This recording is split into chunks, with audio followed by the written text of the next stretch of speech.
അല്പം വിഷമത്തോടു കൂടി ഒന്ന് പറഞ്ഞോട്ടെ, നോട്ട് പ്രിപ്പറേഷനെ പറ്റി കേരളത്തിലുള്ള ആർക്കും അത്ര വലിയ ധാരണയില്ല. പക്ഷെ ആരുടെ ആവശ്യമാണ് ജോലി മേടിക്കുക എന്നുള്ളത്? എന്റെ ആവശ്യമാണോ? അല്ല. പരീക്ഷാ ഹാൾ റിവിഷൻ എല്ലാം കഴിഞ്ഞ് പരീക്ഷാ ഹാളിൽ ചെല്ലുമ്പോൾ നിങ്ങൾ അവിടെ 2 തരം ചോദ്യങ്ങളാണ് കാണുക. വീഡിയോ ക്ലാസ് ആദ്യമായിട്ട് കാണുന്നു, ആ കണ്ടുകൊണ്ടിരിക്കുമ്പോൾ തന്നെ നോട്ട് എഴുതുന്നു.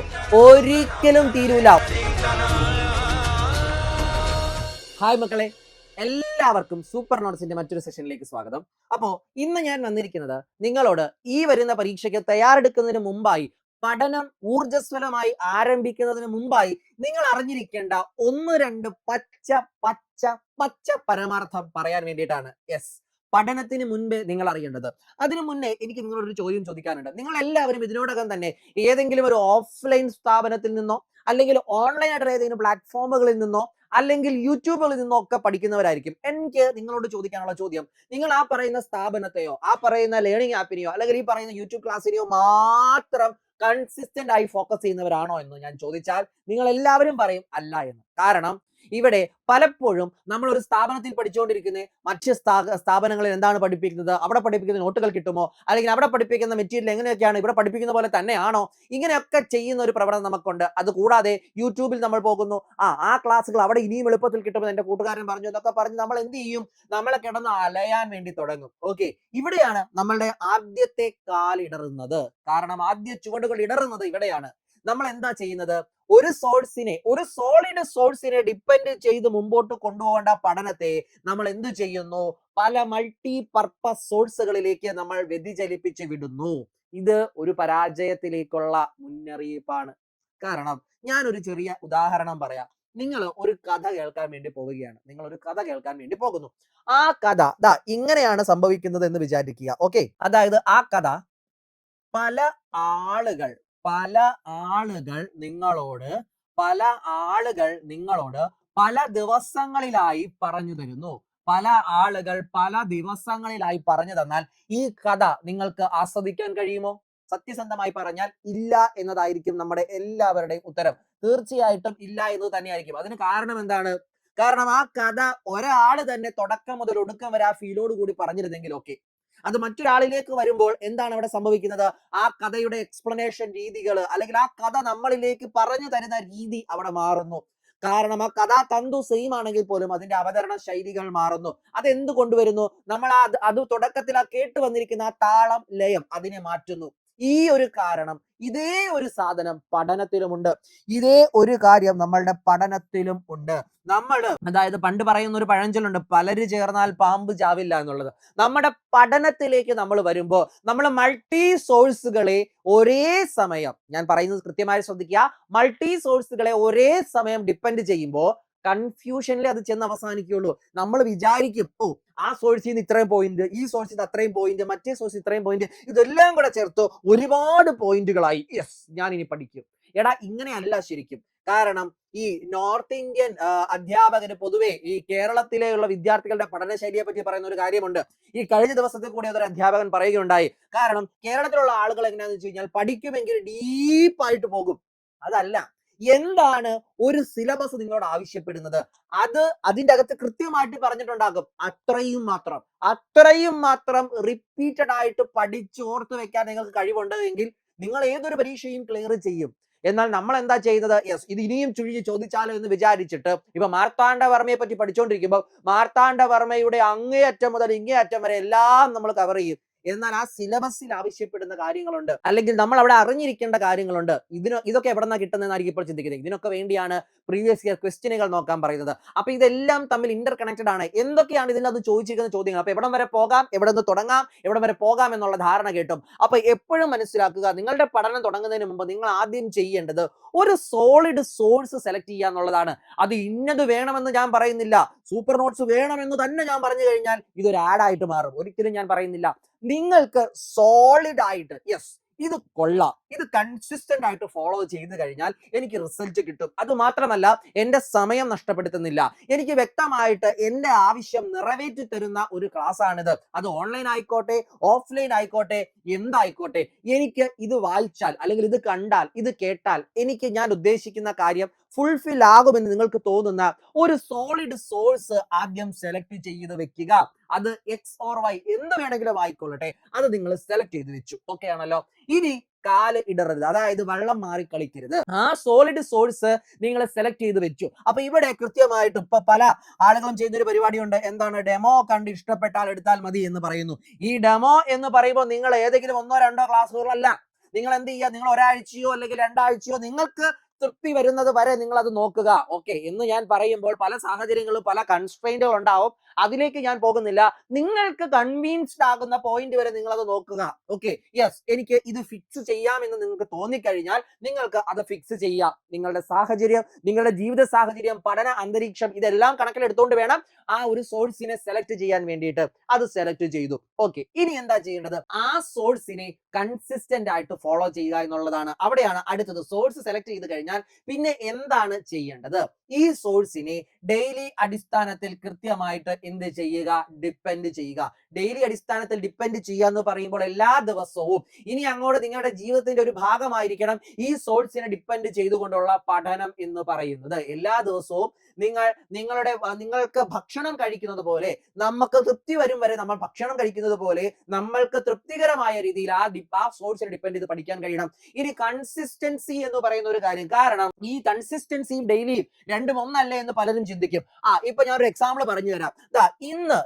ഇന്നിപ്പോ തിങ്കളാഴ്ച, ഇന്ന് എനിക്ക് പഠിക്കാൻ പറ്റില്ല, അപ്പൊ ഞാനൊരു കാര്യം ചെയ്യാം, ചൊവ്വാഴ്ച ആ തിങ്കളാഴ്ചയുടെയും ചൊവ്വാഴ്ചയും കൂടെ ചേർത്തുള്ളത് ഒരുമിച്ച് അങ്ങ് പഠിച്ചേക്കാം എന്ന് വിചാരിച്ചു കഴിഞ്ഞാൽ പോകെ പോകെ പോകെ പോകെ പോകെ പോകെ ഇത് എന്തായി മാറും? ഇത് മടിയായി മാറും. എന്നിട്ട് ആ ഒരു വീക്ക് എൻഡിൽ ഒരുമിച്ച് എല്ലാം കൂടെ അങ്ങ് തീർത്തേക്കാം എന്ന് ചിന്തിക്കും. നമ്മുടെ മനസ്സിൽ കാണും, ഒരു ദിവസം 5 പോയിന്റ് അല്ലേടാ, 5 പോയിന്റ് ഒക്കെ എനിക്ക് സുഖമായിട്ട് പഠിക്കാം. അങ്ങനെയാണ് ഒരു കാര്യം ചെയ്യാം. 5 25 പോയിന്റ് ശനിയാഴ്ച ഇരുന്ന് അങ്ങ് പഠിച്ചു കഴിഞ്ഞാൽ ആ വീക്കിലേക്കുള്ളത് അങ്ങ് തീർന്നു. ഒരു എക്സാമ്പിൾ പറഞ്ഞതാണ്.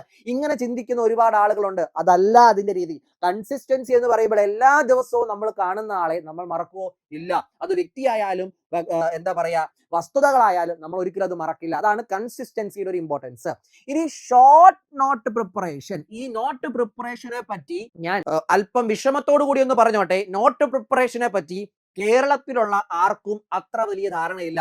നമ്മളുടെ പഠന ശൈലികളുടെ ഒരു പോരായ്മയായി കണ്ടു കഴിഞ്ഞാൽ അത് തന്നെയാണ് നമുക്ക് പറയാൻ പറ്റുക. കാരണം നമ്മളെല്ലാവരും എന്താണ്, ടീച്ചർ നോട്ട് തന്ന് പഠിക്കുന്ന ഒരു സമ്പ്രദായത്തിലൂടെ കടന്നു വന്നവരാണ്. ആ സമ്പ്രദായത്തിലൂടെ കടന്നു വന്ന ഒരാൾക്ക് പെട്ടെന്ന് ഒരു ദിവസം സ്വന്തമായിട്ട് നോട്ട് പ്രിപ്പയർ ചെയ്യാൻ പറഞ്ഞു കഴിഞ്ഞാൽ എങ്ങനെ പ്രിപ്പയർ ചെയ്യണമെന്ന് ഒരു ധാരണയും ഇല്ലാതെയാണ് ആ ഒരു കാര്യം ഏറ്റെടുക്കുന്നത്. അന്നേരം എന്താണ് സംഭവിക്കുന്നത്? അന്നേരം സംഭവിക്കുന്നതെന്ന് ചോദിച്ചു കഴിഞ്ഞാൽ ഈ ഷോർട്ട് നോട്ട് വേണ്ട രീതിയിൽ വേണ്ട പോലെ പ്രിപ്പയർഡ് ആകുമോ? ഒരിക്കലും ഇല്ല. അവിടെ നമ്മൾ ഒരു അട്ടർ തോൽവിയിലേക്ക് പോകും. എന്താണ് സംഭവിക്കുക? നമ്മൾ ഷോർട്ട് നോട്ട് എന്ന് ഹെഡിങ് കൊടുക്കും. ഷോർട്ട് നോട്ട് എന്ന് ഹെഡിങ് കൊടുത്തിട്ട് ഇപ്പൊ നിങ്ങൾ എഴുതുകയാണ് തിരുവിതാംകൂറിനെ പറ്റി എഴുതാൻ തുടങ്ങി കഴിഞ്ഞാൽ മാർത്താണ്ഡവർമ്മയെ പറ്റി എഴുതുമ്പോൾ ആ റാങ്കിഫൈലുള്ള എല്ലാ പോയിന്റുകളും വീണ്ടും നിങ്ങൾ ഒരു തവണ കൂടി പകർത്തി എഴുതിയതുപോലെയാകും. അങ്ങനെയാണോ നോട്ട് വേണ്ടത്? ഇനി ചിലർ വിചാരിക്കും, അയ്യോ എന്റെ കൈയക്ഷരം മോശമാണ്, വൃത്തിയായിട്ട് എഴുതിയില്ലെങ്കിൽ എങ്ങനെയാണ്? ഇവിടെ വൃത്തി, കൈയക്ഷരം അല്ലെങ്കിൽ അളവ്, ഹൈലൈറ്റ് അതൊന്നുമല്ല. ഇവിടെ ഏറ്റവും ഇമ്പോർട്ടന്റ് എന്ന് പറയുന്നത് എങ്ങനെയാണ് ആ നോട്ട് പ്രിപ്പയർ ചെയ്യേണ്ടത് എന്ന് മനസ്സിലാക്കുന്നതിനൊപ്പം എന്തിനാണ് ആ നോട്ട് പ്രിപ്പയർ ചെയ്യുന്നത് എന്ന് കൂടി മനസ്സിലാക്കാൻ കഴിയേണ്ടതാണ്. കാരണം നിങ്ങൾ പ്രിപ്പയർ ചെയ്യുന്ന ഒരു നോട്ട് എന്ന് പറഞ്ഞാൽ നിങ്ങൾക്ക് റിവിഷന് വേണ്ടി ഉപയോഗിക്കാൻ കഴിയണം. റിവിഷൻ എന്ന് പറഞ്ഞാൽ എന്താണ്? നമ്മൾ പഠിച്ചതിനെ റീവിസിറ്റ് ചെയ്യുന്നതാണ് റിവിഷൻ എന്ന് പറയുന്നത്. അപ്പൊ അത് പ്രോപ്പർ ആയിട്ട് ഫുൾഫിൽ ചെയ്യണം. ഇനി കൺസോളിഡേറ്റ് ആയിരിക്കണം. കൺസോളിഡേറ്റ് എന്ന് പറയുമ്പോൾ അവിടെയാണ് ഞാൻ പറഞ്ഞ കാര്യം. അതായത് വളരെ ക്രിസ്പ് ആൻഡ് ക്ലിയർ ആയിട്ടായിരിക്കണം നമ്മൾ ഷോർട്ട് നോട്ട് ഉണ്ടാക്കേണ്ടത്. ക്രിസ്പ് ആൻഡ് ക്ലിയർ എന്ന് പറയുമ്പോൾ ഇങ്ങനെ ഓരോ പോയിന്റുകളായിട്ട് ഇപ്പൊ ഇമ്പോർട്ടന്റ് വർഷങ്ങൾ എഴുതുന്നു, അത് കഴിഞ്ഞ് ഇങ്ങനെ ഇമ്പോർട്ടന്റ് ആയിട്ടുള്ള കാര്യങ്ങളെ മാത്രം ഉൾക്കൊള്ളുന്നതായിരിക്കണം ഒരു ഷോർട്ട് നോട്ട് എന്ന് പറയുന്നത്. ഇനി കണ്ടന്റിനെ അലൈൻ ചെയ്യുന്ന രീതികൾ. കണ്ടന്റിനെ അലൈൻ ചെയ്യുക എന്ന് പറഞ്ഞാൽ നമ്മൾ പ്രിപ്പയർ ചെയ്യുന്ന പരീക്ഷ ഏതാണ് എന്ന് നോക്കുക. ഇപ്പൊ PSCക്കാണ് പ്രിപ്പയർ ചെയ്യുന്നത്, അത് കമ്പനി ബോർഡ് LGS ആണെങ്കിൽ അതിന്റെ ബേസ് അതിനാവശ്യമായ രീതിയിൽ വേണം ആ കണ്ടന്റ് അല്ലെങ്കിൽ ആ നോട്ട് പ്രിപ്പയർ ചെയ്യാൻ വേണ്ടിയിട്ട്. അല്ലാതെ ഇങ്ങനെ വിചാരിക്കരുത്, നിങ്ങൾ പ്രിപ്പയർ ചെയ്യുന്ന പരീക്ഷ എന്തോ ആ പരീക്ഷയുടെ മുമ്പിൽ കണ്ടുകണ്ട് വേണം നിങ്ങൾ ആ നോട്ട് എഴുതാൻ വേണ്ടിയിട്ട്. ഇനി ബിൽഡ് ബേസ് ആൻഡ് പ്രോ, അതായത് എപ്പോഴും ബേസ് ഇല്ലാത്ത ഏതെങ്കിലും സബ്ജക്ട് ഉണ്ടെങ്കിൽ അതിന്റെ ബേസ് ബിൽഡ് ചെയ്യാനും അതിൽ നിന്ന് നിങ്ങളെ പ്രോ ആവാൻ ഹെൽപ്പ് ചെയ്യുന്നതായിരിക്കണം നിങ്ങളുടെ ഷോർട്ട് നോട്ട്. എന്ന് ഇത്രയും കാര്യങ്ങൾ ഫുൾഫിൽ ചെയ്യാൻ കഴിഞ്ഞാലേ ഈ പഠനമെല്ലാം അവസാനിച്ച് പരീക്ഷ അടുക്കുമ്പോൾ ഇതേ നോട്ട് നിങ്ങൾക്ക് റിവിഷന് വേണ്ടി പ്രോപ്പർ ആയിട്ട് ഉപയോഗിക്കാൻ കഴിയുകയുള്ളൂ. അതുകൊണ്ട് അത് കൃത്യമായിട്ട് എന്ത് ചെയ്യുക? ശ്രദ്ധിക്കുക. ഇനി don't make book out of book, ഇത് പ്രശസ്തമായിട്ട് അതായത് ഒരു IAS ഉദ്യോഗസ്ഥൻ പറഞ്ഞിട്ടുള്ള ഒരു കോട്ടാണ്. എന്ന് പറഞ്ഞാൽ don't make book out of book എന്ന് പറഞ്ഞാൽ കേൾക്കുമ്പോൾ തന്നെ മനസ്സിലായി. ഞാൻ കണ്ടിട്ടുണ്ട് പല ആളുകളും റാങ്ക് ഫയൽ എടുത്തു വെച്ചിട്ട് വീണ്ടും അതിലുള്ള പോയിന്റുകൾ ഒരിക്കൽ കൂടി എഴുതുന്നു. ഷോർട്ട് നോട്ട് എന്ന് പറഞ്ഞു കഴിഞ്ഞാൽ റാങ്ക് ഫയലോ അല്ലെങ്കിൽ നിങ്ങൾ കേൾക്കുന്ന ക്ലാസിന്റെ ബുക്ക് ക്ലാസ് അതുപോലെ കോപ്പി ചെയ്യുന്ന ഒരു പരിപാടി അല്ല. ഓക്കെ ആണല്ലോ? അപ്പൊ ശ്രദ്ധിക്കുക, don't make A book out of book. ഒരു റാങ്ക് ഫയലിനെ വീണ്ടും എടുത്തെഴുതാൻ വേണ്ടി നിങ്ങൾ അത്ര കഷ്ടപ്പെടേണ്ട സമയമില്ല. ഒരു ഫോട്ടോ കോപ്പി എടുത്തു വെച്ചാൽ പരിപാടി കഴിയും. അവിടെ മനസ്സിലാക്കേണ്ട വസ്തുത എന്ന് പറയുന്നത് ഇതിന്റെ ക്രിസ്പ് ആൻഡ് ക്ലിയർ ആയിട്ടുള്ള കാര്യങ്ങൾ വളരെ ഷോർട്ട് ആയിട്ട് നിങ്ങൾ എഴുതാൻ നിങ്ങളെ കൊണ്ട് കഴിയണം. അത് നിങ്ങളോട് എഴുതാൻ പറയുന്നത് എന്തിനാണ്? നിങ്ങളാണ് റിവിഷൻ ചെയ്യുന്നത്. അല്ലാതെ ഞാൻ എഴുതിയ ഷോർട്ട് നോട്ട് നിങ്ങൾക്ക് തന്നാൽ നിങ്ങൾ എങ്ങനെ മനസ്സിലാക്കും? എങ്ങനെ നിങ്ങൾ കണക്ട് ചെയ്യും പോയിന്റുകളെ? ഒരിക്കലും സാധിക്കില്ല. അപ്പോൾ നമ്മുടെ കൂട്ടുകാർ എഴുതുന്ന നോട്ട് നമ്മൾ ഉപയോഗിക്കുമ്പോൾ നമുക്കത് എപ്പോഴും ഉപയോഗപ്രദമായി എന്ന് ഒരു കാരണവശാലും ഉറപ്പ് പറയാൻ കഴിയില്ല. അതുകൊണ്ട് ആ ഒരു പോയിന്റ് കൃത്യമായിട്ട് ശ്രദ്ധിക്കുക. ഇനി ഇവിടെ എനിക്ക് പറയാനുള്ള ഒരു മേജർ പോയിന്റ് എന്ന് പറഞ്ഞു കഴിഞ്ഞാൽ, ഇവിടെ ഓൺലൈൻ ആയിട്ട് യൂട്യൂബ് ക്ലാസ്സുകളോ അല്ലെങ്കിൽ മറ്റേതെങ്കിലും സോഴ്സുകളോ കണ്ട് പഠിക്കുന്നവരോടാണ് എനിക്ക് പറയാനുള്ളത്, ഒരു കാരണവശാലും ചെയ്യരുത്. ഈ വീഡിയോ ക്ലാസ് കണ്ടുകൊണ്ടിരിക്കുമ്പോൾ നോട്ട് എഴുതുന്ന പരിപാടി ഞാൻ എഴുതി ഒപ്പിട്ട് തരാം. ലോകത്തിലെ ഏറ്റവും വലിയ മണ്ടത്തരമാണ്. ലോകത്തിലെ ഏറ്റവും വലിയ മണ്ടത്തരങ്ങളിൽ ഒന്നാണ് വീഡിയോ ക്ലാസ് ആദ്യമായിട്ട് കാണുന്നു, ആ കണ്ടുകൊണ്ടിരിക്കുമ്പോൾ തന്നെ നോട്ട് എഴുതുന്നു. ഒരിക്കലും തീരൂല. 1 മണിക്കൂറിന്റെ ക്ലാസ്സും തീരൂല, നോട്ട് എഴുതിയും തീരൂല. അങ്ങനെ എന്ത് ചെയ്യും? അങ്ങനെ കുമിഞ്ഞുകൂടി കിടക്കും. അതങ്ങനെ സൈഡില്. ഇവിടെ നിങ്ങൾ ചെയ്യേണ്ട കാര്യം, നിങ്ങൾ ആ ക്ലാസ് ഒരു തവണ ആദ്യം ഒന്ന് കാണുക. നോർമൽ സ്പീഡിലിട്ട് കാണുക, അല്ലെങ്കിൽ നിങ്ങൾക്ക് ഫോളോ ചെയ്യാൻ പറ്റുന്ന സ്പീഡിലിട്ടൊന്ന് കണ്ട്, യെസ്, ആ ക്ലാസ്സിൽ അദ്ദേഹം, ആ പഠിപ്പിക്കുന്ന അധ്യാപകൻ ഇത്ര കണ്ടന്റ് ആണ് പറഞ്ഞത് എന്ന് പറഞ്ഞിട്ട് നിങ്ങൾക്ക് അത് മനസ്സിലായി. ഇനി വീണ്ടും ഒരിക്കൽ കൂടി സ്പീഡിലിട്ടിട്ട് നിങ്ങൾക്ക് ആവശ്യമുള്ള പോയിന്റുകൾ മാത്രം എഴുതിയെടുക്കുക എന്ന് പറഞ്ഞാൽ ക്രിസ്പ് ആൻഡ് ക്ലിയർ ആയിട്ട്. അപ്പൊ നിങ്ങൾക്ക് കിട്ടി. അതായത് എന്ത് കിട്ടി? ഇവിടെ ഞാൻ പറഞ്ഞു, അതായത് 1 മണിക്കൂർ ക്ലാസിന്റെ ഫ്രെയിം എന്താണ് എന്ന് കിട്ടി. അതായത് എവിടെ തുടങ്ങി എവിടെ തീരുന്നു, അപ്പൊ എന്തൊക്കെയാണ് ആ ക്ലാസ്സിൽ അദ്ദേഹം പറയുന്നത്, അതിലെവിടെയൊക്കെയാണ് ഇമ്പോർട്ടന്റ് ആയിട്ടുള്ള കാര്യങ്ങൾ വരുന്നത് എന്ന് നിങ്ങൾക്കൊരു ധാരണ കിട്ടി. ഇനി നിങ്ങൾക്ക് എന്ത് ചെയ്യാം? ഇനി നിങ്ങൾക്ക് ആ ഷോർട്ട് നോട്ട് പ്രിപ്പയർ ചെയ്യാം. അപ്പോൾ ഈ ഒരു കാര്യം വ്യക്തമായിട്ട് നിങ്ങളുടെ മനസ്സിൽ എപ്പോഴും ഉണ്ടാകണം. ഇനി ഈ ഷോർട്ട് നോട്ട് പ്രിപ്പയർ ചെയ്യുമ്പോൾ അത് എന്തായിരിക്കണം? ഒന്ന് ഷോർട്ട് ഫോമിൽ വേണം എഴുതാൻ. ഇപ്പൊ ഒരു എക്സാമ്പിൾ ഞാൻ കാണിച്ചു തരാം. ഒരു എക്സാമ്പിൾ, ബിറ്റ്വീൻ എന്ന് ഇംഗ്ലീഷിൽ എഴുതുന്നതിന് ഇങ്ങനെ BW എന്ന് എഴുതും. അല്ലെങ്കിൽ ഇങ്ങനെ ഇപ്പൊ അതിവർഷം എന്ന് എഴുതുന്നതിന് നമ്മൾ ഇങ്ങനെ എഴുതുള്ളൂ. കാരണം കലണ്ടറിനെ പറ്റിയ പഠിക്കുന്നതെങ്കിൽ അതിവർഷം, എന്ന് കാണുമ്പോൾ അതിവർഷം എന്ന് വായിച്ചോണം. മൊത്തം എഴുതാൻ പോകണ്ട, ക്രിസ്പ് ആക്കുക. നിങ്ങളുടെ നോട്ട് എന്ന് പറയുമ്പോൾ പേജിന്റെ എണ്ണം കൂടുന്തോറും അടിപൊളിയാവുന്ന ഒരു സംഗതിയല്ല. പേജിന്റെ എണ്ണം കൂടുന്തോറും ആ നോട്ട് വീണ്ടും ഒരു വലിയ തോൽവിയാവുകയുള്ളൂ. അതുപോലെ പോയിന്റുകളാക്കി എഴുതാൻ വേണ്ടി പഠിക്കുക. പോയിന്റുകളാക്കി എഴുതാൻ പറയുമ്പോൾ റാങ്ക് ഫയലിലോ അല്ലെങ്കിൽ ഈ പറയുന്ന ക്ലാസ്സുകളിലുള്ള പോയിന്റിന് അതേപടി എഴുതാനല്ല. ആ ക്ലാസ്സിൽ 10 പോയിന്റ് പറഞ്ഞെങ്കിൽ അത് നിങ്ങൾക്ക് 5 പോയിന്റിൽ അതിന്റെ മെൻഷൻ ഇമ്പോർട്ടന്റ് സാധനങ്ങൾ കുറിച്ചു വെക്കാൻ കഴിയുമോ? കാരണം റിവിഷൻ ചെയ്യുമ്പോൾ ഈ 10 പോയിന്റ് ഈ 5 പോയിന്റ് റിലീസ് ചെയ്യുന്നതിലൂടെ നിങ്ങൾക്ക് കിട്ടണം. ഇനി മറ്റൊന്ന്, ചിത്രങ്ങൾ, അതായത് റഫ് ഡയഗ്രങ്ങൾ വരച്ച്, ജോഗ്രഫിയിലൊക്കെ നിങ്ങളെ ഹെൽപ്പ് ചെയ്യുന്ന കാര്യമാണ്. ഓക്കെ ആണല്ലോ? ഇപ്പൊ ഇന്ത്യനെ എന്ത് ചെയ്യുന്നതാ? ഇന്ത്യനെ ഷോർട്ട് ആയിട്ട് പെട്ടെന്ന് വരച്ചതാ. ഇവിടെയുള്ള ഇപ്പൊ ഇവിടെ എന്താ അഫ്ഗാനിസ്ഥാൻ ഉണ്ട്, അല്ലെങ്കിൽ ഇവിടെ ബംഗ്ലാദേശ് ഉണ്ട്, അല്ലെങ്കിൽ ഇവിടെ ശ്രീലങ്ക ഉണ്ട് എന്നൊക്കെ പറഞ്ഞ് ഇങ്ങനെ റഫ് ആയിട്ട് ഡയഗ്രാം വരച്ച് ഇതിന്റെ ടെറിട്ടറി പഠിക്കുന്ന സമ്പ്രദായങ്ങൾ. അതുപോലെ ടേബിളുകൾ, ഇപ്പൊ 1ന്റെ സ്ക്വയർ 2ന്റെ സ്ക്വയർ അങ്ങനെ മേജർ ആയിട്ടുള്ള നമ്പറിന്റെ സ്ക്വയറുകൾ ടേബിൾ ഉപയോഗിച്ച് പഠിക്കുന്ന സമ്പ്രദായങ്ങൾ, ഇതൊക്കെ ഷോർട്ട് നോട്ട് പ്രിപ്പറേഷന്റെ സ്ട്രാറ്റജികളിൽ വരുന്നതാണ്. ഇത് നിങ്ങൾക്ക് അറിയാമോ? ഇത് നിങ്ങൾ പഠിച്ചിട്ടാണോ ചെയ്യുന്നത്? ഇങ്ങനെ നിങ്ങൾ പ്രിപ്പയർ ചെയ്യാൻ തുടങ്ങുമ്പോൾ നിങ്ങളുടെ സമയം അവിടെ ലാഭിക്കുകയാണ് ചെയ്യുന്നത്. ഇനി നിങ്ങൾ പഠിക്കാനിരിക്കുന്നു, പഠിച്ചു, എല്ലാം കഴിഞ്ഞു, പരീക്ഷാ ഹാളിൽ ചെല്ലുമ്പോൾ, റിവിഷൻ എല്ലാം കഴിഞ്ഞ് പരീക്ഷാ ഹാളിൽ ചെല്ലുമ്പോൾ നിങ്ങൾ അവിടെ 2 തരം ചോദ്യങ്ങളാണ് കാണുക. 2 തരം ചോദ്യങ്ങളാണ് നമ്മൾക്ക് കൃത്യമായിട്ടും എന്ത് ചെയ്യാൻ പറ്റുന്ന മറുപടി നൽകാൻ കഴിയുന്നത്. ഒന്ന്, വളരെ നന്നായിട്ട് നമ്മൾ പഠിച്ച ചോദ്യങ്ങൾക്ക് നമ്മൾ കൃത്യമായിട്ടുള്ള മറുപടി നൽകും. യെസ്, വെരി ഗുഡ്, കൃത്യ ഉത്തരം നമ്മൾ നൽകും. ഇനി നമുക്ക് ഒന്നും അറിയില്ലാത്ത ചോദ്യങ്ങളും ഉണ്ടാകും. അതിന് നമ്മൾ എന്ത് ചെയ്യും? അതിന് നമ്മൾ കൃത്യ മറുപടി നൽകും. നമ്മൾ ഉത്തരം എഴുതൂല. ഓക്കെ ആണല്ലോ? ഇനി ഇവിടെ നമ്മളെ കുഴപ്പിക്കുന്ന ഒരു സാധനമുണ്ട്. അതായത് പകുതി അറിയാവുന്നത് അല്ലെങ്കിൽ നമുക്ക് പരിചയമുള്ളത്, പഠിച്ചെന്നല്ല പരിചയമുള്ളത്, പകുതി അറിയാവുന്നതോ പരിചയമുള്ളതോ ആയിട്ടുള്ള ചോദ്യങ്ങൾ കാണും. ഈ ചോദ്യങ്ങൾ തന്നെയാണ് പലപ്പോഴും നമ്മളെ പിന്നിലാക്കുന്നതോ വലിച്ചു താഴെയിടുന്നതോ. കാരണം ഇവിടെയാണ് നമ്മൾ കൺഫ്യൂഷൻ അടിച്ചിരിക്കുന്നത്, നമ്മളുടെ സമയം കളയുന്നത്, നമ്മൾ എന്ത് ചെയ്യണമെന്ന് ചിന്തിച്ചിരിക്കുന്നത്. എ ആണോ, സി ആണോ, ബി ആണോ, ഡി ആണോ എന്നൊക്കെ ശങ്കിച്ചിരിക്കുന്നത് ഇത്തരം ചോദ്യങ്ങളിലാണ്. അപ്പൊ നമ്മൾ എന്താ ചെയ്യേണ്ടത്? ഇത്തരം ചോദ്യങ്ങളുടെ എണ്ണം എന്ത് ചെയ്യണം? നമ്മൾ കുറയ്ക്കണം. എന്ന് പറയുമ്പോൾ അത് പരീക്ഷാ ഹാളിൽ നിന്നാണോ കുറയ്ക്കേണ്ടത്? അല്ല. നമുക്ക് എന്ത് ചെയ്യാൻ പറ്റണം? ഇങ്ങനെ ഒരു അവസ്ഥ നമുക്ക് വന്നത് എന്തുകൊണ്ടാണ്? ആർ ഇല്ലാത്തതിന്റെ കുറവ് കൊണ്ടാണ്. അതായത് റിപ്പീറ്റ്, റീകളക്ട്, റിവൈസ് എന്ന് പറയുന്ന രീതി, അല്ലെങ്കിൽ റിപ്പീറ്റ്, റിവൈസ്, റീബിൽഡ് എന്ന് പറയുന്ന രീതി. അതായത് നമ്മൾ എത്ര തവണ നമ്മൾ ആ സ്ട്രോങ് ആയിട്ട് നമ്മളെ പഠിച്ച കാര്യങ്ങളെ വീണ്ടും വീണ്ടും വീണ്ടും വീണ്ടും അതൊരു റിപ്പീറ്റഡ് ആയിട്ട് പഠിക്കുന്നു, അതാണ് അവിടെ ഇമ്പോർട്ടന്റ്. എടാ, ഹൈയസ്റ്റ് IQ വേണ്ട PSC പോലെ ഒരു ജോലിക്ക്. ഇവിടെ വേണ്ടത് നിങ്ങൾ ഓർത്തിരിക്കാനുള്ള കഴിവ് എത്രമാത്രമാണ്, ഓർമ്മശക്തി എത്രമാത്രം സ്ട്രോങ് ആണ്, അത്രമാത്രം നിങ്ങൾ ആ ലക്ഷ്യം നേടിയെടുക്കും. അപ്പൊ ഇതാണ് പരീക്ഷാ ഹാളിൽ സംഭവിക്കുന്ന ഒരു വസ്തുത എന്ന് പറയുന്നത്. അപ്പൊ എന്താണ് നമ്മൾ മുമ്പോട്ട് ചെയ്യുക? ഇവിടെ അത് മറികടക്കാൻ നിങ്ങളെ സഹായിക്കുന്ന ഒരു ഐഡിയ ആണ് ടോപ്പിക് മാപ്പിംഗ് എന്ന് പറയും. ഈ ടോപ്പിക് മാപ്പിംഗ് ഉണ്ടെങ്കിൽ റോഡ് മാപ്പും ബ്ലൂ പ്രിന്റുകളും ഒക്കെ അവസാന ദിവസങ്ങളിൽ കിട്ടിയിട്ട് കാര്യമുള്ളൂ. ടോപ്പിക് മാപ്പിംഗ് എന്ന് പറഞ്ഞു കഴിഞ്ഞാൽ ഒരു ബേസിക് ഷീറ്റ് ഉണ്ടാകും, ഒരു ബേസിക് ഷീറ്റ്. ഓക്കെ ആണല്ലോ? ഇപ്പൊ ഞാൻ എക്കണോമിക്സിന്റെ ഷീറ്റ് എടുക്കുകയാണ്. ഓക്കെ ആണല്ലോ? അതായത് സബ്ജക്ട് അടിസ്ഥാനത്തിലുള്ള ഷീറ്റുകളാണ് ടോപ്പിക് മാപ്പിംഗ് എന്ന് പറയുന്നത്. അതായത് 2 കോളം ഉണ്ടാകും. ഒരു ഭാഗത്ത് അതിന്റെ അകത്തുള്ള സിലബസിലുള്ള ടോപ്പിക്കുകൾ, ഒരു ഭാഗത്ത് നമ്മൾ പഠിച്ചു തീർക്കുന്നത്. ഇപ്പൊ നീതി ആയോഗ് ഞാൻ പഠിച്ചു തീർത്തു എങ്കിൽ അത് ഞാൻ അവിടെ തീർത്തെടുത്ത് എഴുതും. ഞാൻ തീർക്കുന്ന ഓരോ ടോപ്പിക്കും ഞാൻ എന്ത് ചെയ്യുന്നു? അവിടെ എഴുതി വെക്കുന്നു. നാഷണൽ ഇൻകം, അതുപോലെ ഇപ്പൊ 5 ഇയർ പ്ലാന് എല്ലാം ഞാൻ ഇങ്ങനെ എഴുതി വെക്കും. ഇങ്ങനെ എഴുതി വെക്കുമ്പോൾ എനിക്കൊരു ഗുണമുണ്ട്. ഞാൻ പഠിച്ചു തീരുന്ന ടോപ്പിക്കുകളും ഞാൻ പഠിച്ചു തീർക്കാനുള്ള ടോപ്പിക്കുകളും എൻ്റെ മുൻപിലേക്ക് പെട്ടെന്ന് എനിക്ക് മനസ്സിലാക്കാനായിട്ട് കഴിയും. ഈ ടോപ്പിക് മാപ്പിംഗ് നമ്മളുടെ പഠനത്തിലുടനീളം നമ്മൾ മുമ്പോട്ട് കൊണ്ടുപോകുമ്പോൾ നമുക്ക് എന്താണ് ഗുണം? അവസാനം ഈ റോഡ് മാപ്പ് എന്ന് പറയുന്ന ഒരു സാധനമുണ്ട്. അതായത് അവസാന ദിവസങ്ങളിൽ നമ്മൾ ഏതാണ് ഇമ്പോർട്ടന്റ് ആയിട്ട് പഠിക്കേണ്ടത്. ഇത് എന്നെ സംബന്ധിച്ചും നിങ്ങളെ സംബന്ധിച്ചും രണ്ടും രണ്ടാണ്. ഞാൻ നീതി ആയോഗും നാഷണൽ ഇൻകം 5 ഇയർ പ്ലാനുമാണ് പഠിച്ചിരിക്കുന്നത്. നിങ്ങൾ മഹലനോബിൽസിനെ പറ്റിയും അല്ലെങ്കിൽ അങ്ങനെ എക്കണോമിസ്റ്റുകളെ പറ്റിയാണ് പഠിച്ചിരിക്കുന്നത് വിചാരിക്കുക. എനിക്കുള്ള റോഡ് മാപ്പാണോ നിങ്ങൾക്കുള്ളത്? തീർച്ചയായിട്ടും അല്ല. അപ്പൊ അതാണ്, അവിടെയാണ് വ്യക്തികളെ ഡിപ്പെൻഡ് ചെയ്തുകൊണ്ട് അവിടെ പഠന രീതികൾ മാറുന്നത്. അപ്പൊ അവിടെ എന്താണ് നമുക്ക് ചെയ്യാനുള്ള ഒരു കാര്യം എന്ന് പറയുന്നത്? ഇങ്ങനെ ഒരു ടോപ്പിക് മാപ്പ് ഉണ്ടെങ്കിൽ എന്താണ് നിങ്ങളുടെ ഉപകാരം എന്ന് പറയുന്നത്?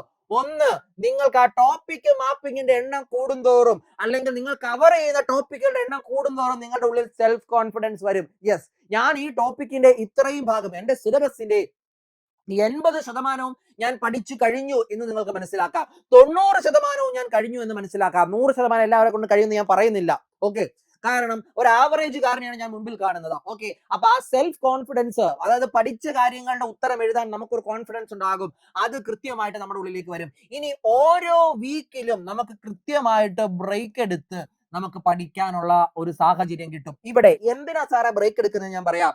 ജിമ്മിൽ പോകുന്ന ആളുകൾ കേൾക്കുന്നുണ്ടെങ്കിൽ നിങ്ങൾക്ക് അറിയാലോ, ചീറ്റ് ഡേ എന്ന് പറയുന്ന ഒരു സാധനം. നിങ്ങൾ തുടർച്ചയായി 6 ദിവസം പഠിക്കുന്നു, 7ാം ദിവസം നിങ്ങൾ ഒരു ബ്രേക്ക് എടുക്കണം. കാരണം എന്താ? അടുത്ത ദിവസം വീണ്ടും മനോഹരമായിട്ട് അത് ചെയ്യാൻ വേണ്ടി നമുക്ക് ഞായറാഴ്ച ഹോളിഡേ തന്നിരിക്കുന്നതും അതിനു വേണ്ടിയാണ്. 7 ദിവസത്തിൽ ഒരു ദിവസം ബ്രേക്ക് എടുക്കുന്നതിന്റെ ഒരു സാധ്യത, അല്ലെങ്കിൽ അതിന്റെ ഒരു ഇമ്പോർട്ടൻസ് എന്ന് പറയുന്നത് പിറ്റേ ദിവസം ഊർജ്ജസ്വലമായി അതേ ജോലി തുടരാൻ വേണ്ടിയിട്ടാണ്. ബ്രേക്ക് കൊടുക്കരുത് എന്ന് പറഞ്ഞാൽ മടി പിടിച്ച് നിൽക്കരുതെന്നാണ് മറ്റേ ബ്രേക്കിന്റെ ഉദ്ദേശം. ഇവിടെ പറയുന്ന ബ്രേക്ക് എന്ന് പറഞ്ഞു കഴിഞ്ഞാൽ റീബിൽഡ് ചെയ്യാൻ വേണ്ടിയിട്ട് നമ്മൾ ഒരു ദിവസം കൊടുക്കുന്നു നമ്മുടെ മനസ്സിനും ശരീരത്തിനും. യെസ്, അതുവരെ അത്രയും ദിവസം പഠിച്ച കാര്യങ്ങൾ അക്വയർ ചെയ്യാനും ഒന്ന് റിലാക്സ് ചെയ്യാനും ടൈം കൊടുക്കുന്നു. എന്തിന്? അടുത്തത് അക്സെപ്റ്റ് ചെയ്യാനുള്ള ടൈം നമ്മൾ അവിടെ കൊടുക്കുകയാണ്. ഓക്കെ ആണല്ലോ? അപ്പൊ ഇവിടെ നിങ്ങൾ മനസ്സിലാക്കേണ്ട ഒരു കാര്യം, ഈ 1 വീക്കിൽ ടോപ്പിക് മാപ്പിംഗ് വെച്ചുകൊണ്ട് പ്രോപ്പർ ആയിട്ട് പഠിക്കാൻ നമുക്ക് കഴിഞ്ഞില്ല എന്നെങ്കിൽ ഇതെല്ലാം കൂട്ടിയിട്ട കൂമ്പാരം പോലെയാകും. എന്നിട്ട് അവസാനം കിട്ടുന്ന അവധി ദിവസമായിരിക്കും ഇതെല്ലാം കൂടെ ഇരുന്ന് പഠിക്കുന്നത്. നടക്കുവോ? ഇല്ല. വീണ്ടും പ്രഷർ കുക്കറിന്റെ അകത്ത് വിസിലടിക്കുന്ന പോലെ അവസ്ഥയിലേക്ക് കടന്നു ചെല്ലും. അത് വേണ്ട. ഇനി അതുകൂടാതെ സ്ട്രോങ് ആൻഡ് വീക്ക് ഏരിയകളെ മനസ്സിലാക്കാൻ ഈ ഒരു സ്ട്രാറ്റജി നിങ്ങളെ സഹായിക്കും. ഇനി അത് മാത്രമല്ല, റിവിഷനെ സ്ട്രാറ്റജൈസ് ചെയ്യാൻ ഞാൻ ഒരു റിവിഷൻ പ്ലാൻ ഒരാൾക്ക് കൊടുക്കുന്നു. ഞാൻ എങ്ങനെയാണ് അത് കൊടുക്കുന്നത്? നിങ്ങൾ ഇന്ന പോർഷൻ പഠിച്ചിട്ടുണ്ടാകുമെന്ന വിശ്വാസത്തിലാണ് ഞാനത് പറയുന്നത്. അപ്പോ ഇവിടെ അത് മേടിക്കുന്ന ഒരാളെ സംബന്ധിച്ച് അദ്ദേഹം പഠിച്ചിട്ടില്ലാത്ത പോർഷനാണ് ഞാൻ റിവിഷൻ വെക്കുന്നതെങ്കിൽ അവിടെ അത് പൊളിഞ്ഞു. അപ്പൊ ഇവിടെ നിങ്ങൾ എപ്പോഴും മനസ്സിലാക്കുക, ഒരു ടോപ്പിക് മാപ്പിംഗ് ഉണ്ട് എങ്കിൽ അവസാന ദിവസങ്ങളിൽ എന്ന് പറയുമ്പോൾ പരീക്ഷ അടുക്കുമ്പോൾ ആ റിവിഷൻ നിങ്ങളുടെ ഇഷ്ടത്തിന് പ്രോപ്പറായിട്ട് പ്ലാൻ ചെയ്യാനും അതിനാവശ്യമായിട്ടുള്ള മെറ്റീരിയലുകൾ കളക്ട് ചെയ്യാനും നിങ്ങളെ സഹായിക്കും. ഇതാണ് ടോപ്പിക് മാപ്പിംഗിന്റെ ഒരു പ്രയോജനം. ടോപ്പിക് മാപ്പിംഗ് ഷീറ്റ് ഉണ്ടാക്കുന്നതിന്റെ സ്ട്രാറ്റജി ഉണ്ട്. ആ ഷീറ്റ് ഞാൻ ഉണ്ടാക്കി തരും, പക്ഷേ ഇവിടെ ഞാൻ അത് ഫ്രീ ആയിട്ട് തരില്ല. അവിടെ എനിക്കൊരു കാര്യം ലാസ്റ്റ് പറയാനുള്ളതുണ്ട്. അപ്പൊ ഞാൻ പറയാം. ശരി, ഇനി ലാസ്റ്റ് ദിവസങ്ങളിൽ അങ്ങനെ നിങ്ങൾ ടോപ്പിക് മാപ്പിംഗും വെച്ചെല്ലാം പഠിച്ച് മനോഹരമായിട്ട് മുമ്പിൽ വന്ന് പരീക്ഷയുടെ അവസാന ദിവസം, അതായത് പരീക്ഷയ്ക്ക് മുമ്പുള്ള ഒരു 30 ദിവസങ്ങൾ എന്നെടുത്തു. ഒരു മാസം 30 ദിവസങ്ങൾ എന്ന് പറയുമ്പോൾ 30 ദിവസങ്ങൾ, ഇനി 60 ദിവസം മുമ്പ് തന്നെ നമ്മൾ എന്ത് ചെയ്യാൻ പറ്റുവാണെങ്കിൽ അത് തീർത്തിട്ട് റിവിഷനിലേക്ക് കടക്കുന്നു. ഓക്കെ ആണല്ലോ. 30 ദിവസം മുമ്പ് നമ്മൾ കടന്നു പോകേണ്ട രീതി എന്ന് പറഞ്ഞു കഴിഞ്ഞാൽ റാപ്പിഡ് റിവിഷൻ നടത്തണം. 30 ദിവസത്തിന് മുമ്പ് എന്ന് പറയുമ്പോൾ നമ്മൾ ചെയ്യേണ്ട കാര്യം റാപ്പിഡ് റിവിഷൻ നടത്തണം. അതിനുശേഷം മോക്ക് എക്സാമുകൾ എഴുതണം. അതിനുശേഷം മെഡിറ്റേറ്റ് ചെയ്യണം. മെഡിറ്റേറ്റ് ചെയ്യുക എന്ന് പറയുമ്പോൾ യോഗാഭ്യാസമല്ല ഞാൻ ഉദ്ദേശിക്കുന്നത്. അതായത് നിങ്ങളുടെ മനസ്സിനെ കാമാക്കാൻ കഴിയുന്ന, നിങ്ങളുടെ മനസ്സിനെ ഒന്ന് അല്പം സമാധാനം കൊടുക്കുന്ന കാര്യങ്ങൾ നിങ്ങൾക്ക് ചെയ്യാൻ കഴിയണം. ഒന്നും വേണ്ട. CID മൂസ ഒരു തവണ ഇരുന്നൊന്ന് കണ്ടാ മതി.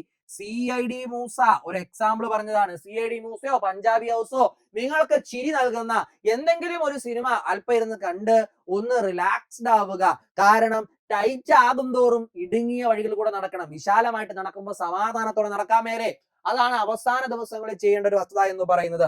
ഇനി അത് കഴിഞ്ഞ് മുമ്പോട്ട് വരുമ്പോൾ സമയമില്ല എന്നതാണ് പലരും പറയുന്ന ഒരു എക്സ്ക്യൂസ് എന്ന് തന്നെ ഞാൻ പറയും. സമയമില്ല. ശരിയാണടാ, സമയമില്ല. കാരണം ഇപ്പൊ ഒരു പ്രൈവറ്റ് ജോലിക്ക് പോകുന്ന ഒരാളെ സംബന്ധിച്ച് ഞാൻ ഈ പറഞ്ഞതെല്ലാം എങ്ങനെ ഫോളോ ചെയ്യുന്ന അദ്ദേഹം ചിന്തിക്കുന്നുണ്ടാകും. ഓക്കെ, ഇനി അതല്ല മറ്റെന്തെങ്കിലും ജീവിത സാഹചര്യം കൊണ്ട് സമയമില്ലാത്ത ഒരാളാണ് നിങ്ങളെങ്കിൽ നിങ്ങൾ ഇതൊന്ന് കേട്ടിട്ട് നിങ്ങൾ പറയണേ. ആകെ 24 മണിക്കൂറാണ് നമുക്കുള്ളത്. ഓക്കെ ആണല്ലോ. ഞാൻ അതിനെ 8 8 8 എന്ന് തിരിച്ചു. ഓക്കെ ആണല്ലോ. ഒരു 8 മണിക്കൂർ നമ്മൾ എന്ത് ചെയ്യുന്നു? ഉറങ്ങുന്നു. 8 മണിക്കൂർ നമ്മൾ നമ്മുടെ ജോബ് ചെയ്യുന്നു. ഇപ്പൊ ജോലി ചെയ്യുന്നവരാണെങ്കിൽ ജോലി, അല്ലെങ്കിൽ വേറെ എന്തെങ്കിലും ഉണ്ടെങ്കിൽ അത്, പഠിക്കുന്നെങ്കിൽ പഠിക്കുന്നു, ജോലിയെങ്കിൽ ജോലി. ഇനി ഈ 8 എന്ന് പറഞ്ഞു കഴിഞ്ഞാൽ നമുക്ക് എന്താണ്? നമ്മുടെ ഡെയിലി റൊട്ടീനുകൾ ചെയ്യാനുള്ള ഒരു സമയമാണ്. ഓക്കെ ആണല്ലോ. നമ്മുടെ ദൈനംദിന കാര്യങ്ങൾ. ഇവിടെ ഞാൻ നിങ്ങളോട് ചോദിക്കുന്നത്, ഈ ഉറക്കം എന്ന് പറയുന്നത് ഒരു 6 മണിക്കൂർ ആക്കി കഴിഞ്ഞാൽ നിങ്ങൾക്ക് ഇവിടെ എന്ത് കിട്ടുന്നു? ഒരു 2 മണിക്കൂർ കിട്ടുന്നു. ഓക്കെ, ഇനി ഈ ദൈനംദിന കാര്യം, അതായത് ജീവിതത്തിലെ ദൈനംദിന കാര്യങ്ങൾ, അത് നിങ്ങൾക്ക് ഒരു 5 മണിക്കൂർ കൊണ്ട് ചെയ്തു തീർക്കാൻ കഴിഞ്ഞാൽ ഇവിടെ നിങ്ങൾ ഒരു 3 മണിക്കൂർ സേവ് ചെയ്യുന്നു. ഇവിടെ ഞാൻ ഉദ്ദേശിച്ചു രാവിലെ ഏറ്റു, പല്ല് തേച്ച്, ബ്രേക്ക്ഫാസ്റ്റ് കഴിച്ച്, പിന്നെ ഇടയ്ക്ക് സ്ക്രോൾ ചെയ്യുന്നത്, എന്റർടൈൻമെന്റിന് വേണ്ടി കാര്യങ്ങൾ, പിന്നെ വൈകുന്നേരത്തെ കാര്യങ്ങൾ എല്ലാം കൂടെ ചേർത്താണ് ഈ ഒരു 8 മണിക്കൂർ ഞാൻ വെച്ചത് കേട്ടോ. അപ്പം ഉറക്കം എന്ന് പറയുന്ന ഒരു 6 മണിക്കൂറിലേക്ക് ആക്കി, ദൈനംദിന ജീവിതത്തിന് 8 മണിക്കൂറാക്കി. ഇനി ഈ ജോബിന്റെ ഇടവേളകളിൽ കിട്ടുന്ന സമയങ്ങൾ, ഇപ്പൊ അങ്ങോട്ടും ഇങ്ങോട്ടും യാത്ര ചെയ്യുമ്പോഴുള്ള സമയം ഒരു 30 മിനിറ്റ് അങ്ങോട്ടും ഇങ്ങോട്ടും ചേർത്ത് കിട്ടുന്നു. പിന്നെ ഇടയ്ക്ക് എവിടെയെങ്കിലും ഒക്കെ ഒരു 30 മിനിറ്റ് കിട്ടി, ഒരു മിസ്സലേനിയസ് 1 മണിക്കൂറും കൂടി അധികം കിട്ടിക്കഴിഞ്ഞാൽ നിങ്ങൾക്ക് എന്ത് ചെയ്യാം?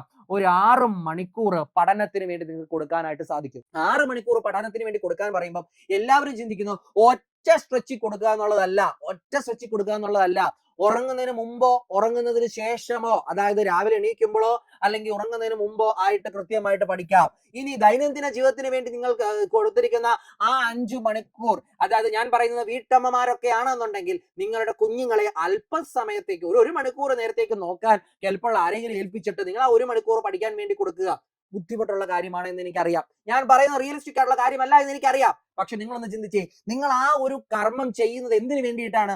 ആ കുഞ്ഞിനും കൂടെ വേണ്ടിയിട്ടുള്ളതാണ്. നാളെ ആരുടെയും മുമ്പിൽ കൈ നീട്ടാതെ ആ കുഞ്ഞിന് ഇഷ്ടപ്പെട്ട ഒരു സാധനം വാങ്ങിച്ചു കൊടുക്കാൻ വേണ്ടിയാണ് നിങ്ങൾ അത് ചെയ്യുന്നത്. അങ്ങനെ ചിന്തിക്കുമ്പോൾ അതൊരു ബാധ്യത ആവില്ല. അങ്ങനെ ചിന്തിക്കുമ്പോൾ നിങ്ങൾ കഷ്ടപ്പെടേണ്ടി വരില്ല. അങ്ങനെ നോക്കിക്കഴിഞ്ഞാൽ ഒരു 6 മണിക്കൂർ നിങ്ങൾക്ക് കിട്ടും. വേണ്ട, ഇനി നിങ്ങൾക്ക് ആ 6 മണിക്കൂർ മാറ്റി ഒരു 5 മണിക്കൂർ ഇത് കൺസിസ്റ്റന്റ് ആയിട്ട് കൊടുക്കാൻ പറ്റുന്ന ഒരാൾക്ക് ഒരു കാരണവശാലും പിന്നോട്ട് പോകേണ്ട ഒരു സാഹചര്യം വരില്ല പഠനത്തിൽ. അങ്ങനെ പഠനം ഉഷാറായിട്ട് മുമ്പോട്ട് പോകുമ്പോൾ അയാളുടെ സ്വപ്നം നേടും. അപ്പോ അങ്ങനെ ഒരു ദിവസം 5 മണിക്കൂർ കൺസിസ്റ്റന്റ് ആയിട്ട് കൃത്യമായിട്ട് ഇൻവെസ്റ്റ് ചെയ്ത് പഠിക്കാൻ നിങ്ങൾ തുടങ്ങിക്കഴിയുമ്പോൾ നിങ്ങൾക്ക് ഒരു മാസമാകുമ്പോൾ, അതായത് 30 ദിവസമാകുമ്പോൾ എത്ര കിട്ടിയിടാ? 150 മണിക്കൂർ കിട്ടി. അത് 6 മാസമാകുമ്പോഴോ? 6 മാസമാകുമ്പോൾ 900 മണിക്കൂറാണ്. നിങ്ങൾക്ക് ലഭിക്കുന്നത്. അങ്ങനെ 6 മാസം 900 മണിക്കൂർ കൊണ്ട് നിങ്ങൾക്ക് ഈ കൺസിസ്റ്റന്റ് ആയിട്ട് വർക്കൗട്ട് ചെയ്ത് പഠിച്ചു കഴിഞ്ഞാൽ ഇത് കൃത്യമായിട്ടും തീർക്കാനായിട്ട് പറ്റും. അപ്പോൾ എപ്പോഴും മനസ്സിലാക്കുക, എക്സ്ക്യൂസുകൾ നമ്മൾ പറഞ്ഞുകൊണ്ടേ ഇരുന്ന് കഴിഞ്ഞാൽ, എന്റെ ചോദ്യം എന്ന് പറയുന്നത്, ഇത് കേൾക്കാൻ ഒരുപാട് ആളുകൾ ഉണ്ടാവും, പക്ഷെ ആരുടെ ആവശ്യമാണ് ജോലി മേടിക്കുക എന്നുള്ളത്? എന്റെ ആവശ്യമാണോ? അല്ല. അല്ലെങ്കിൽ ആരെങ്കിലും നിങ്ങളോട് പറയുന്നുണ്ടോ നീ ജോലി മേടിച്ചിട്ട് വേണം എനിക്ക് രക്ഷപ്പെടാൻ എന്ന്? ഒരിക്കലും ആരും പറയില്ല. അത് നിങ്ങളോടുള്ള സ്നേഹം കൊണ്ട് പറഞ്ഞാലായി. അത് ആരായിരിക്കും പറയുന്നത്? അച്ഛൻ, അമ്മ, അല്ലെങ്കിൽ ഭാര്യ, അല്ലെങ്കിൽ നിങ്ങളുടെ ഏറ്റവും ചുറ്റും നിൽക്കുന്ന ആ ക്ലോസ് ആയിട്ടുള്ള ആളുകളല്ലാതെ മറ്റാരും നിങ്ങൾക്കൊരു സ്ഥിര വരുമാനമുള്ള ജോലി ലഭിക്കണമെന്ന് ആഗ്രഹിക്കുന്നില്ല. കാരണം അത് കിട്ടിയാൽ നിങ്ങൾ ഗതി പിടിക്കും. നിങ്ങളുടെ ജീവിതം, നിങ്ങളുടെ ഐഡന്റിറ്റി അവിടെ മുതൽ അങ്ങോട്ട് മാറുകയാണ്. അപ്പൊ എപ്പോഴും മനസ്സിൽ നിങ്ങളത് കാണണം. കാരണം ഒരു ജോലി നേടുക എന്നുള്ളത് നമ്മളെക്കാൾ വലിയതായിട്ട് ആഗ്രഹിക്കുന്ന മറ്റൊരാളും ഇല്ല എന്നുള്ള രീതി എപ്പോഴും നിങ്ങളുടെ മനസ്സിലുണ്ടാകണം. അങ്ങനെ നിങ്ങൾക്ക് അത് ആവശ്യമാണ് എങ്കിൽ മാത്രം നിങ്ങൾക്ക് വേണ്ടി ഞാൻ ടോപ്പിക് മാപ്പിംഗ് റെഡിയാക്കി തരും. നിങ്ങൾക്ക് വേണ്ടി മാത്രം ടോപ്പിക് മാപ്പ് ഷീറ്റ് ഞാൻ തയ്യാറാക്കി തരും. ഈ മാപ്പിംഗ് ഷീറ്റ് കൊണ്ട് നിങ്ങൾക്ക് അറിയാൻ പറ്റും ഓരോ ദിവസവും നിങ്ങൾ എവിടെയെങ്കിലും വീണു പോയാലോ, നിങ്ങൾ എവിടെയെങ്കിലും ഉയർന്നു കയറുമ്പോഴോ നിങ്ങൾക്ക് കൃത്യമായിട്ട് അളക്കാൻ കഴിയും. ഈ അളവുകൾ നഷ്ടപ്പെടുമ്പോഴാണ് നമ്മളുടെ പഠനത്തിന്റെ താളം തെറ്റുന്നത്. ആ താളം കൃത്യമായിട്ട് മുമ്പോട്ട് കൊണ്ടുപോകാൻ ടോപ്പിക് മാപ്പ് നിങ്ങളെ സഹായിക്കും. ഇനി അതല്ല, നിങ്ങൾക്ക് എന്തെങ്കിലും സഹായം വേണമെങ്കിൽ ധൈര്യമായിട്ട്, അത് ഒരു ബാച്ചിന്റെ അഡ്മിഷന് വേണ്ടിയിട്ടല്ല പറയുന്നത്, നിങ്ങൾക്ക് ആവശ്യമെങ്കിൽ ധൈര്യമായിട്ട് ഈ നമ്പറിലേക്ക് നിങ്ങൾക്ക് വിളിക്കാം, 8281223366. കാരണം ഇവിടെ എല്ലാവരും ഓടുകയാണ്.